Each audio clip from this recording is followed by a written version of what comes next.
Hey, fight fans, welcome back to Carlo Perusa MMA. Today, I have mixed martial arts legend. He is UFC veteran, Mr. Chris Lights Out Lytle, current commentator for BKFC. Chris, how you doing, my friend? How's this Tuesday night treating you?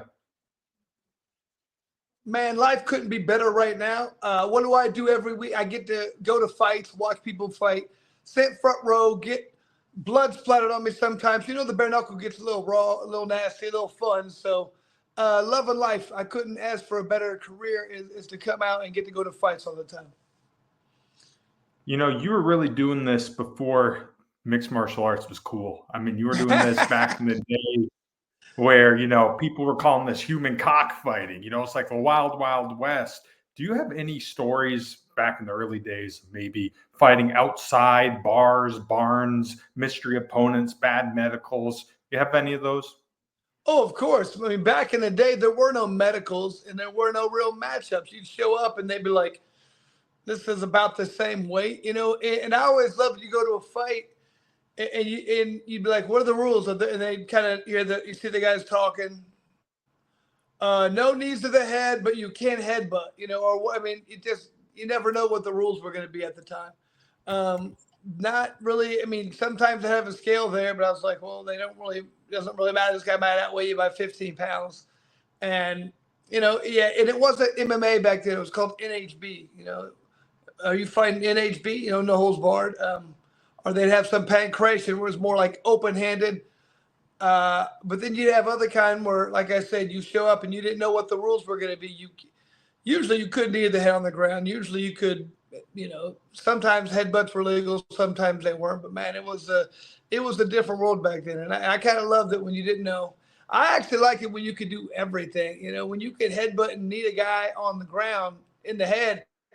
It wasn't like they just sat there and took those shots. They like you needed them once and roll over, start scrambling, and open up a choke. So there was more submissions, I think, because you could do more to get there. A lot of times, people could sit here like this, and what are you gonna do? It's hard to do stuff to them. So it opened more up, and I think it led to more exchanges, more grappling action. You had the honor to fight in Pancrase, a promotion that did some really cool things back in the day. Obviously, most notable for the open palm strikes. How did you enjoy fighting for them? Man, I loved going over to Japan. Pancrase was, when I was going over there, it was like the first place I went to that was a real organization that took things serious. I fought in the UFC in like 2000. I was like, yeah, I prefer Japan. They treated you much better. It was handled better. I'd walk around in Japan sometimes. You go to fights and these little kids will walk up with these little baseball cards with your picture on them, and said something in Japanese. I assume it's probably bad, but I'd sign the cards. It was cool, and they just treat you really well. But when I fought over there a couple of times, they were experiencing trying to figure out a little bit more of the MMA, our no holds barred stuff. I remember I fought the first time there. You could headbutt, you could knee the head on the ground, you could do everything, closed fist strike with gloves on. But then sometimes I would fight over there with just straight pancration rules, where you open handed strikes, no headbutts, with those big boots on. It was interesting, but no, it was always a fantastic organization. They treated people well, and the crowd was amazing. The crowd was educated. They were very quiet. And then when somebody would almost get submitted, you hear him get real excited. And then if the guy would get out of an armbar, they'd clap and then they'd be quiet again. So it was amazing. No, I think what you did earlier in your career is absolutely crazy. I mean, you were juggling both boxing bouts as well as mixed martial arts bouts, being a firefighter. I'm pretty sure one year you had like 10 contests or something, didn't you? Oh, at least I remember 1 month. I think I had 5. I remember I had at least one engine. I had like an 8-man tournament that I did. So I fought 3 times on one night. And then I think I did a boxing match after that. It's just, I was ate up with it. As many things as people would throw in my direction, I would do. And I just enjoy it.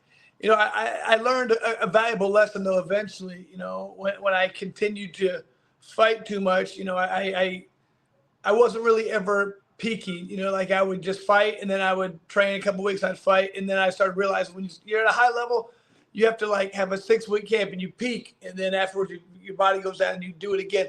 I was just trying to peak the whole time, and eventually I had a fight where I was extremely flat, and I could never kick into that next gear, and I started going, I probably should learn how to take a little bit of a break in between and actually treat this like I should. You can't.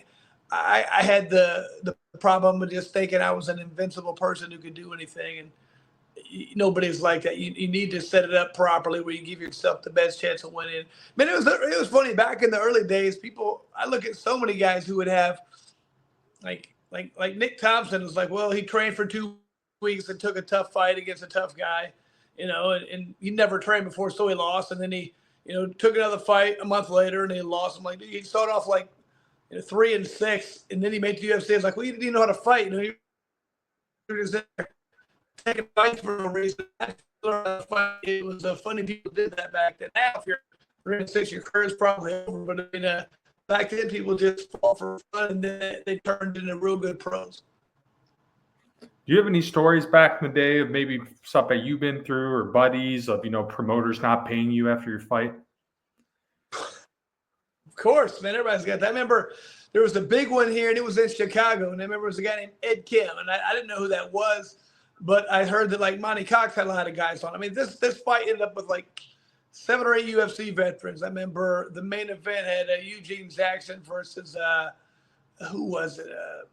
I can't even remember, but I remember I fought a guy named Laverne Clark. He'd fought in the UFC several times. There was at least 7 or 8 UFC veterans on it, with a lot of them being Monty Cox guys. So I was like, all right, money gets paid. This is a legit organization. So I agreed to take the fight. I trained for it. I remember I drove up to Chicago because it was only like 3 hours away. And, I get there. All right, this guy's young. Wow. Oh, man, I didn't know he was going to be this young. Okay, whatever. And after the fight, nobody showed up for this card. They put on a great card, but they didn't advertise well or something. So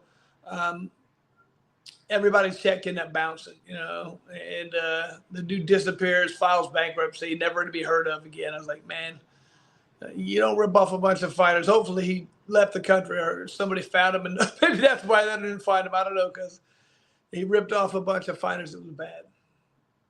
So you made your UFC debut, UFC 45, took on the ruthless one, Mr. Robbie Lawler. Do you remember where you were when you got the phone call they were signed to the UFC? No, I remember. I just remember talking to Joseph, and I remember being very excited. All right, cool. This is going to be a huge opportunity. They told me I was going to be on the main card, but fighting Robbie Lawler opened up the night. I think they told me all that. I was like, yeah, it's going to be a good one, because, I knew at the time everybody thought that this guy was unstoppable, just knocking everybody out. And the only time he had knocked the guy out was, I think, when he fought Aaron Riley and just bludgeoned him, and everybody was just talking about how great Aaron was from taking that beating, So I was like, this is going to be fun. Everybody thought he was going to kill me, and I was going to be this sacrificial lamb. And I was like, I look forward to that, man. I want to go out there and bang with this guy. Let's see how good he is. Obviously, a lot of people remember you from your time with the Ultimate Fighter reality show. You were on that comeback season. How did you enjoy that? Personally, I loved it. I never really had a chance in my whole career. You talked about it earlier. I was the whole time I was fighting. I was a firefighter, in Indianapolis, working 56 hours a week mainly, and had, 4 kids. I was busy, and I trained when I could. So that was the only time I can really remember in my career where I didn't do anything besides train. So to be in there with, Randy Couture and George St. Pierre helping out, and some of the best fighters in the world to get to work out with every day, I couldn't ask for anything better. Like, a lot of the fighters complain, like, man, I don't have my phone. I don't have any TV. I don't have any radio. I'm like, I don't care about any of that stuff, man. I don't need a phone. I don't need a radio, my TV, whatever, dude. I'll watch stuff later. I'm here to train and get better. And it was an amazing experience for me. I made some great friends on there, and I feel like I got a lot better. I feel like if I could have done that all the time, it would have been a good experience for me. You made it all the way to the finale, obviously fighting in the finals. Took on the guy, Matt Serra, obviously, who would go on, beat GSP, become a champion, become a Hall of Famer, the whole 9 yards. Yeah. Obviously, the contest didn't go your way, but is that a moment that you're going to still cherish forever? In many ways, yes. For a while, that was like, geez, the worst thing that I went through was losing that fight. But when I went back later on, what it did for me was amazing, because that was when I kind of changed my whole philosophy when it came to fighting. I was, before I wanted to win so bad every fight. I was like, do whatever it takes. I don't care if you win by an inch, win by a mile, just you got to get this win. After that, I was like, you know what?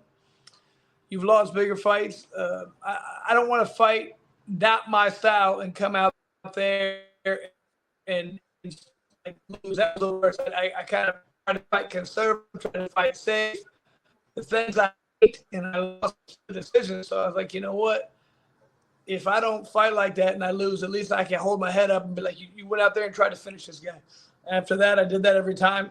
And afterwards, I think I won 10 bonuses in my next 14 fights. So, and I got a lot more fan base. So people liked what I did. I felt better even if I lost. I was like, hey, man, I went out there and I brought it to the person.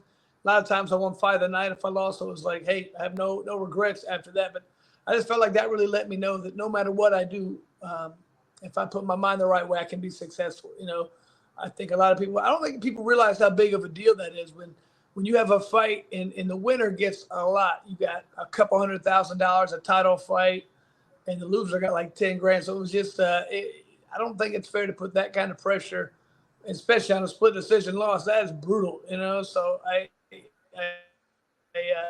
bothered me for a while, but I don't know if I'd have been as successful in things if I didn't go through that, to make me realize that I don't care what life throws at, you're going to be successful. You're going to figure it out. You're going to make your money. You're going to be successful no matter what happens. I feel like that no matter what happens now, I'm going to. So I'm glad it worked out the way it did. Matt Sayers was my favorite people. I'm glad he won the title. I'm glad he went over there and upset St. Pierre. I'm glad his life's taking the direction his went. I'm glad mine's taking the direction mine went. I think it worked out the way it should have. You take a lot of pride, being known for that dude who went out there and, left it all in the cage. Oh, man, without a doubt. It's funny because, like you said, I do commentary now, and I do tryouts, and I try and recruit people for, in my opinion, one of the most exciting sports in the world is the BKFC and the bare-knuckle fights. Those are so fun. But I talk to new fighters all the time, and I talk to people who are old and retired fighters, and I talk to people in they constantly tell me, like, man, you're one of my heroes. You're one of the guys I used to watch growing up. I want to fight like you. I want to be that. If I'm out there just not fighting the way we're talking about, not that many people are going to say that to me. They're going to say, oh, yeah, I remember watching you fight. You were good. But they're not going to say, I want to be like you, or you're one of the guys who inspired me. That wouldn't happen. So it means a lot, man. When I hear that from a new guy, it really fires me up and like, man, come on, let's go. Let's do this. And makes me want to be a better commentator. Makes me want to keep working harder at that. And makes me want to do the research and study all these fighters like I have to, and make sure you work on their pronunciation of their name and do everything the right way, because you just want to be good at everything, man. You want to be as good as humanly possible. And when people tell me stuff like that, it makes me work harder. I think a lot of fighters throughout their career, obviously they have so many highs, they have lows, they have times where they feel like they're on top, they have times where they're questioning why they're doing this. And the last time we talked, you mentioned the fight against Nick Diaz was kind of one of those, it was a tough one to swallow at the time, but obviously, look who he turned into. Going back, what are your thoughts on that contest with him? Well, like I said, it was so difficult when you're a UFC veteran. Especially back then, there wasn't a lot of UFC veterans. There were maybe like 200 UFC veterans in the world. Back then they put on 6 fights a year. They didn't have a lot of veterans. So when you're a UFC veteran, you hold yourself to a higher level, and you think on these smaller regional shows you should dominate. And when you go out there and you're fighting a 20-year-old kid or 21-year-old kid who really hadn't accomplished much, you're expected, especially from yourself, to go out there and dominate. And when you not only don't dominate, but, you once again, another one of those split decisions I talk about, you lose a split decision, it makes you question everything. We've talked about, fighting is so weird. It's the highest of highs and the lowest of lows. No football player can understand this. No soccer player will understand. You might have, crushing defeats, but it's just different when you put too much into a camp training for one fighter, one individual, and then that one-on-one thing, you go out there, you lose a split decision, man, it's tough. It makes you question everything, especially when you're like, I'm supposed to be the top of the food chain, and I just got beat by somebody who's not there. Like I said, it was about a year later, Nick's in UFC and he's winning. So then it's like, oh, okay. I still want to fight. I still want, like to run that back. I still want to get that win. But I mean, okay, this guy is good. I'm not getting beat by chumps. I'm not getting beat by guys who aren't that good. I'm getting beat by one of the elites. So that definitely helped. Throughout your career, you traveled all over the world, many different places, many different hotels. When you were in the desert fighting Nick Diaz, you got to stay at the Paul Bunyan Hotel. And from what I've understood, that was just nothing but issues there. Terrible, man. It was funny. I got to stay in some interesting places, some fantastic, amazing places. However, some not so great. Paul Bunyan, who I remember in the middle of the desert, middle of nowhere. I remember my buddy Alex Steven was my corner man. I'd go into his room and I went to turn on the light once, and there was the light like a lampshade thing, but there's no light in there, and whatever. I'd try and watch my TV and 4 of the channels would work, the rest of them wouldn't. His TV, different channels would work. Went to open one of my drawers, to the little thing, and the thing just came off. I mean, everything was wrong. That place was such a polished up turd. It was bad, but it was hilarious. So I remember I retired, from the UFC 2011, came back and did a bare-knuckle fight in 2018 over in England, and it reminded me of fighting in the Paul Bunyan Lodge. They had us in these small little places. I think I had to change hotels, and everything was kind of not so nice. So it was like a throwback for me for 15 years before when I was fighting, 15, 16 years. So it was really cool to do that. We were laughing and cracking up because, last several years I'm fighting in, some nice places and some nice casinos, fighting in Mandalay Bay and MGM Grand. And you go to the Paul Bunyan, motel and lodge. It was quite an interesting experience. You got to fight in the UFC during what I call the golden era of mixed martial arts, man. I mean, it was such a great time. It was almost like a magical time to be an MMA fan back then. We kind of saw the rise, saw what it would have been today, and just really got to watch the company build. There's a lot of differences now between the UFC in this day and age and it was when you guys were fighting. One, the sheer volume of it. I mean, there's a UFC show almost every single week now. It's probably 40 dates a year. Pretty crazy. Awesome for guys on the regional scene, but it's hard, even as someone who interviews a lot of fighters. I don't know everybody on all these cards anymore. Not to say that the fights aren't good, but, do you feel that mystique value, that aura may not be there now as it once was when you guys were competing? Man, 100%. There was always something to me. They put on 5, 6 fights a year. It was an event. You knew, okay, this is great because in 6 weeks I've got, Randy Couture is going to fight Chuck Liddell, and you knew everybody on the card, and they were all big matchups. Even in the prelims, you'd be like, oh, man, I wonder who's going to win that fight. And it was a big deal to even get on the main card because they didn't air the prelims. It was because if somebody got knocked out in the first round on the main card, they were going to show a prelim, and you got excited. If you were on a prelim, all right, I'm going to get paid more now because I'm going to be on the main card. My sponsors are going to get paid. So, but it was just something where you knew every fighter, and there was a little bit of anticipation, man, delayed gratification. You had to wait. You had to wait 6 weeks until the next fix. And I remember, every fight you'd go to a buddy's house and everybody get the pay-per-view, and you sit around, you order pizza. It was like everybody at the gym would go and hang out together. It was you can't do that now. I mean, every fight, you do it every weekend. It would be tough. So they've definitely gained a lot by the way they've done what they're doing. But I mean, something's lost. There's always going to be something lost. There's positive and negative, pros and cons. There's a lot of pros, but there's a couple cons, and that's one of them is being so intimate with the fighters and knowing everybody and being excited. And that anticipation of the next card, that was an amazing time. I agree, man. I was fortunate to be in the golden era when I just don't think it'll ever be like that again. I think it's got too big and it's gotten too global. I mean, there's so many people from just all corners of the world. It's just so hard to know everybody at this point. And even the most diehard fighters, I can't see them. Our fans, I can't see anybody oh yeah, I know this guy. He fought 3 times in Uzbekistan and then he went over to Syria. Man, you just can't. So difficult to do now. So it is a great time right now, but it was great then. It was just different. Do you think the UFC and mixed martial arts in general changed after the Fertitta Soul? course. I mean, there was always something really good about the fact that it wasn't like some of these other sports. Football, baseball, basketball. I mean, soccer even, but now it has a little bit of a not the mainstream, but it's got a little bit of it's a corporate thing. I mean, the way even the organization is ran and the relationship with the fighters, it's strictly business now. Like, hey, this isn't about friendship. This isn't about, us, helping you build this organization. This is about bottom dollar. And if you're good for business and if you sell pay-per-views and it's a different animal. There's no more loyalty or friendship. It's just about strictly business, baby. You know what I mean? So I think it's definitely lost an element there. But like I said, there's pros and cons to everything. If you want to go mainstream, if you want to, be on everybody's radar as far as what's a real sport, these are some give and takes you have to make, I guess. I don't know. Tough things to understand, but it's the reality of the world.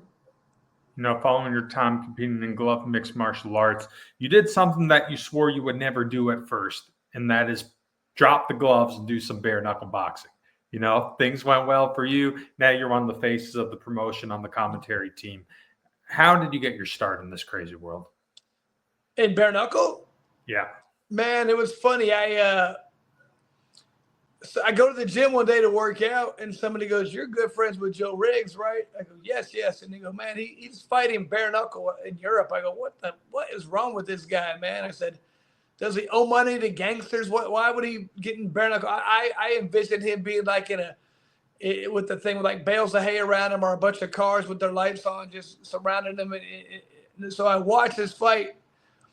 And after like the second round, I was like, who do I talk to do this? I got to do this fight because it was so.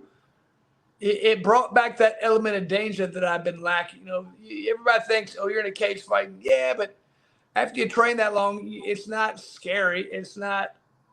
It's just normal. So when I saw bare knuckle, I was like, man, this is different. Like you get hit with the bare knuckle, you're cut. Or you're getting knocked out. You're getting teeth knocked out. It's not good. You have to. That element of when you could headbutt or kick around the head of the ground, that came rushing back to me. So I was like, I got to do a fight. How can I call myself a true combative athlete if I don't do one of these? So it took me a while. I got over there and did a fight. And I was like, okay, that was, like I said, it was fun. And then they got a hold of me here in the States. I go, Chris, we're making bare knuckle legal in the United States. I was like, man, get out of here. And, when I started, I was like, this is going to be huge because this has that element. We talked about the glory days and the golden era of MMA and UFC. It's not there anymore. You went more mainstream, and so with that, a lot more money and a lot more people go, I'm going to win the decision. I got to win this fight. I got to hold this guy down. I got to out jab him and win this decision. And it became a lot more just about winning and losing instead of fighting. And so I can recognize real quick, bare knuckle's not going to be like that for a long time. These people still come to fight. So, they said they wanted me still. I was 44 years old. I'm like, man, I can do a couple fights, but I want to do some commentary. I want to do some other things because, I've been doing this since 1998. I got a lot of knowledge in this head. I don't want to keep fighting forever, man. My body, I only know how to train hard. Like when I have a fight, I train 6 days a week, twice a day, all the time. Brutal training, and I can't do that without hurting myself anymore, man. So I just wanted to have a couple fights, get some experience, and doing the commentary side. And that's what I've been doing. Does the fact that Conor McGregor obviously chose to invest in the organization, become an owner, does that just show the sky's the limit for BKFC? It shows me that he's a true fighter. This dude's. I don't think he ever wants to quit fighting. I know a lot of people question that, but it's hard. I think he wants to have fights because I think that's when you're a fighter, that's what you want to do. You never want to quit. I didn't want to quit. I still throw the idea around. It's like, hey man, if something happens, I'll jump in there. I'm not doing a full camp, but I'll fight. I think that's him, and I think he watches this and he recognizes what it is. And same things I'm talking about. People come to fight. It's entertaining. The true heart. If you think you're the toughest guy in the world, this is what you can do. You go out there and you fight bare knuckle and see how you do. I think he recognizes that. So he's all in. The more I see he goes, we had a fight in England. He was there giving out the belts. I was like, man, this dude, he gets it and he loves it and he wants to be part of it. So Yeah, that tells me when you got people like him who see it and get it and understand it, it's just a matter of time till a lot more people do. I feel. In this day and age, I mean, bare knuckle has really taken over as one of the main forms of combat sports. Obviously, BKFC, huge. You have other bare knuckle boxing promotions, and now you even have bare knuckle MMA promotions. Do you really feel like, going forward, do you think bare knuckle, whether it be MMA, whether it be boxing, do you think it just gets bigger and bigger as a whole? But I'd have to think so. Back in the day, I was a boxer. I love boxing, man. It's truly a great form of combative sport that I loved. It's just like who's the toughest guy in the world, this boxer. But man, I tell you what, every one of my favorite boxers, every one of them's got brain damage. Every one of them doesn't talk well. Every one of them has a lot of issues, and I don't like it. Especially we're getting a lot of these MMA guys now. They have, Francis Ngannou. He comes and does great. You have, Conor McGregor fought Floyd Mayweather, made a lot of money. You get a lot of these guys who think, I'm going to go to boxing.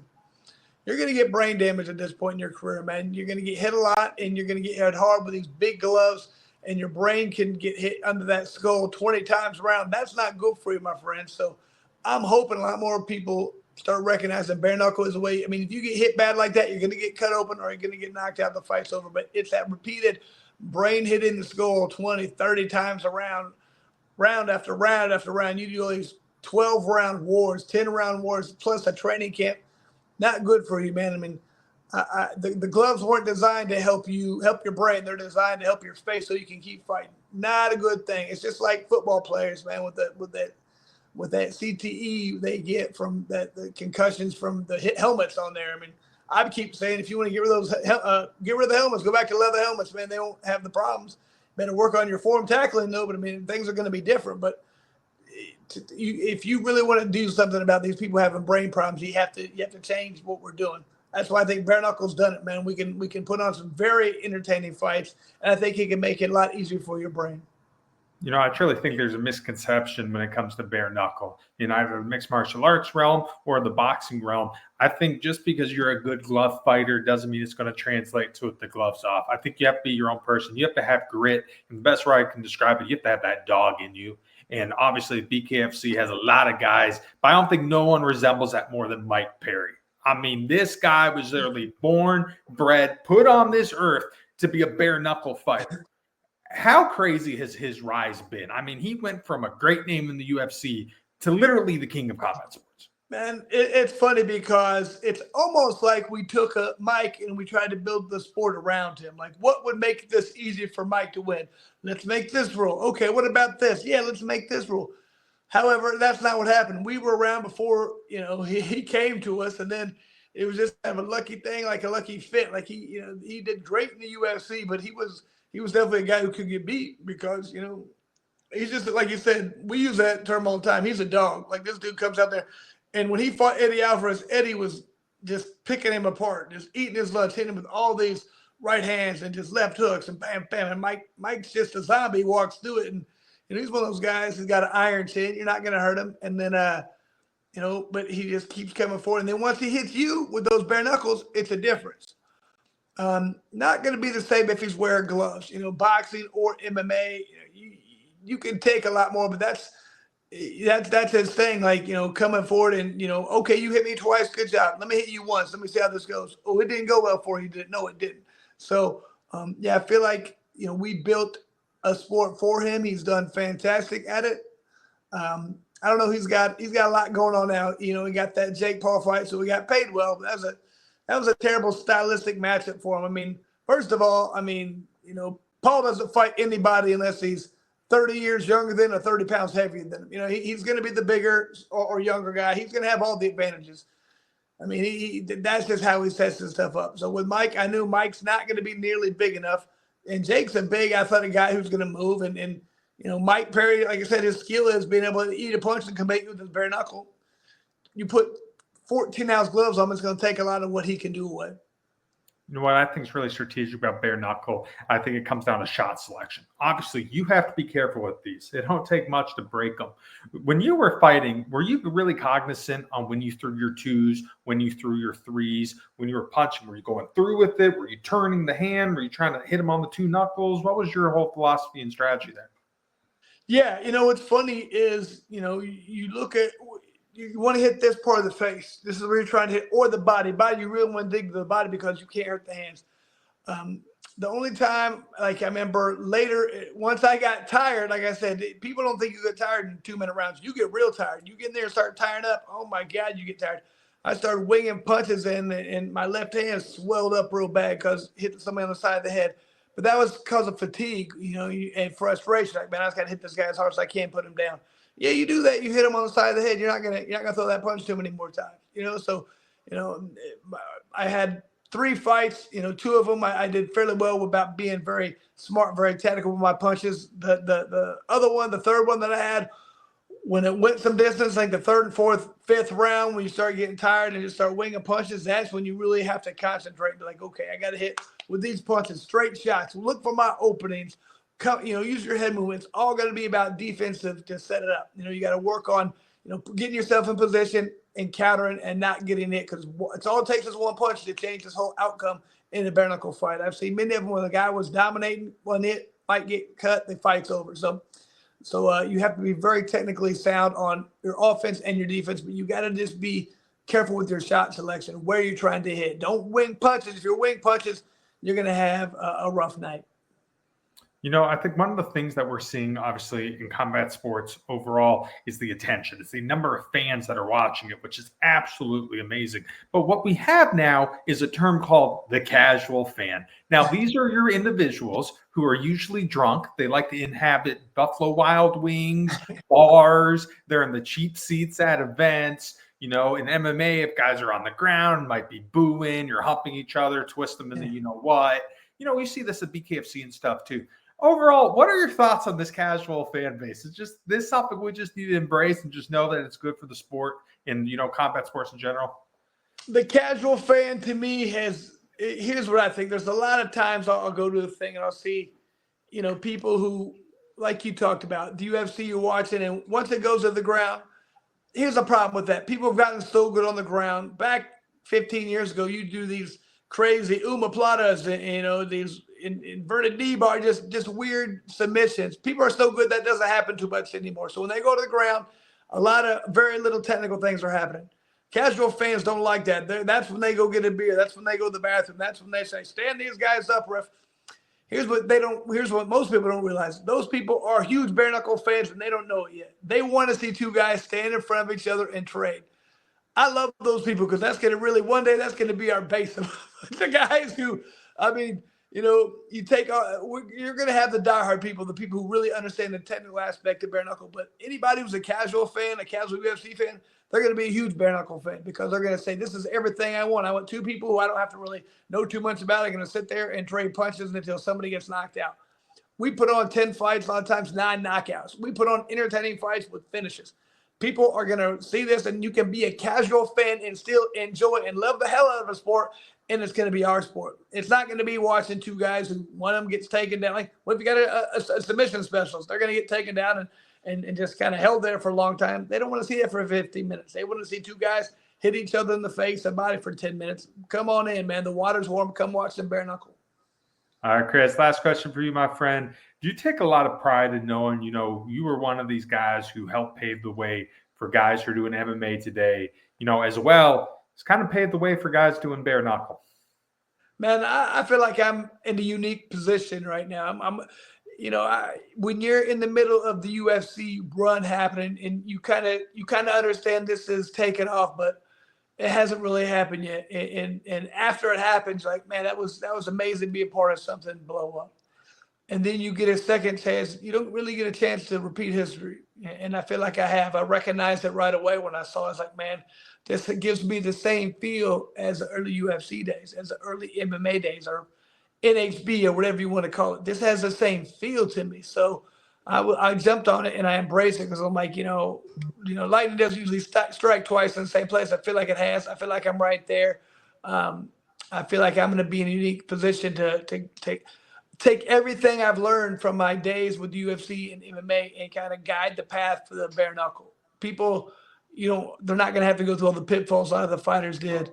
I think, in MMA, because there's people like myself who were there, and we can try and help guide people and lead them down the right path. And I do take a lot of pride in that. Awesome, Chris. Well, hey, man, thank you so much for taking the time out of your night to talk with me. It was an absolute honor watching you in the UFC during the early days, and I love watching, any BKFC show, watch you commentate. So it's been an absolute privilege, my friend. Thank you for your time again. Carlo, thank you very much. And man, just anything you want to talk about, let me know. But I'm telling you what, 2025, I think it's going to be a big year for BKFC. Awesome. Well, that's it for us tonight. That is Mr. Chris Lights Out Lytle on Fight Dr. Carlo Prusa. Stick around, fight fans.